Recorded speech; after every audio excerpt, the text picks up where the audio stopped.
दोडका पांढरे केस काळे करण्यासाठी कसा वापरायचा ते पाहूया या व्हिडिओच्या शेवटी। दोडक्याची 30 भाजी खाऊन कंटाळा येतो, म्हणून दोडक्याची चटणी किंवा ठेचा आपण बनवू शकतो। ही रेसिपी बघता बघताच आपण दोडक्याच्या शरीराला काय फायदे आहेत ते बघूयात। दोडक्याची भाजी ही शरीराला सर्वात जास्त पथ्यकर आहे। दोडक्याला तुरई किंवा रिजगोड असं देखील म्हणतात। गोडसर दोडकाच भाजीला वापरायचा, कडू वापरायचा नाही।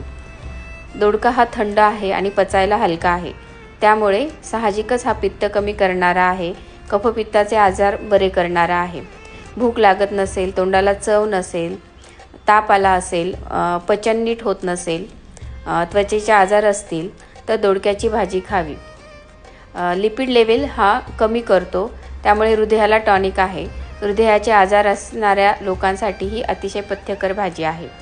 यामध्ये खूप सारे फायबर आणि पाणी असतं, त्यामुळे पोट साफ होण्यासाठी याचा उपयोग होतो। तसंच त्यामुळे वजन देखील कमी होते। साहजिकच त्यामुळे लूज मोशन्स होत असतील तर ही भाजी खाऊ नये। आणि सगळ्यात भारी उपयोग म्हणजे केस पांढरे होत असतील तर दोडक्याचे तुकडे खोबरेल तेलात टाकून 4-5 दिवस उन्हात ठेवायचे व ते तेल केसांना लावायचे, त्यामुळे केस पांढरे व्हायचे थांबतात।